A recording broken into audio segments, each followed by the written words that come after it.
if you run a business that's doing over 6 figures each year, I can with 100% certainty say that you are stressed.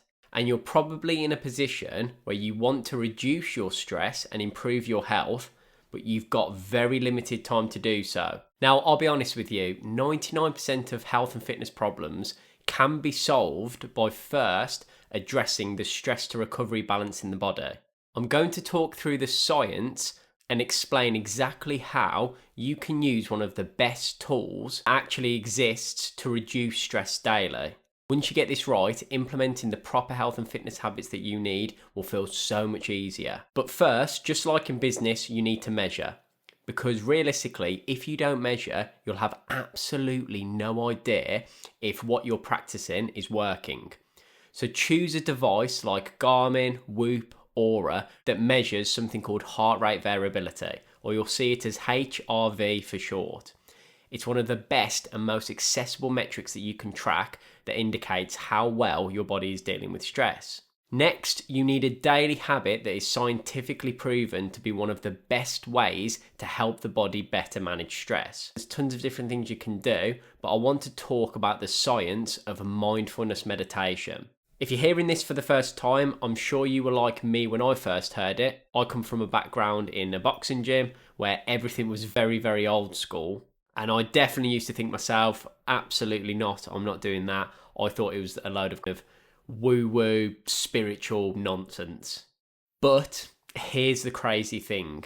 Neuroscience is now showing that meditation practices developed well over 2,000 years ago are actually incredibly effective. Meditation creates significant changes in the brain, and it's shown in MRI scans from scientific studies. It means that the parts of the brain that are overactive in a stressed mind actually reduce in activity and size, and then the parts of the brain associated with peace and well-being actually increase in activity and size. So the world can continue to be stressful on the outside, but your mind becomes better able to deal with stress because you're rewiring neural pathways for resilience.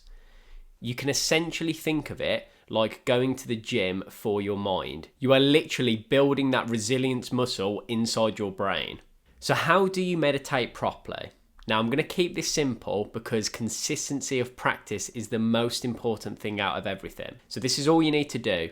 Sit upright in a quiet room for at least 10 minutes or longer. Don't try to empty your mind or force yourself not to think.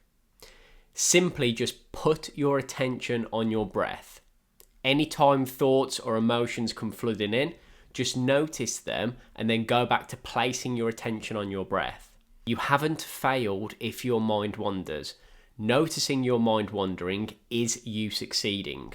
The whole purpose of this is to just continuously train this ability, and over time, your brain activation patterns will change and you'll begin to find it effortless. And just understand, if you've spent years not managing your attention properly, expecting you to perfect meditation after meditating for 10 minutes a day for a month is just completely unrealistic.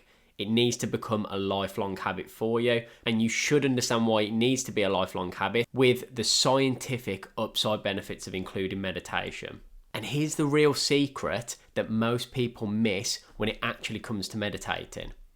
So you don't just meditate for 10 minutes and then go about your day absolutely raging in traffic, ready to jump out your car and scrap someone who cut you up. Whenever you do feel stressed throughout the day, or if you're stress eating or potentially mindlessly scrolling on social media instead of doing something productive, just simply shift your focus onto your breath, noticing the thoughts and the emotions that are whirling through your body. Then you repeat this as often as you can remember and for as long as you can hold that attention. Put little reminders all over your desk and wherever you need to, maybe even on the wallpaper of your phone. Then simply just watch what happens over time. I'm not going to give you the indication of what you should expect to happen, because then you'll force it and you actually won't do it properly. The key thing I would ask you to look at is just monitor your HRV. It's one of the best ways to track progress.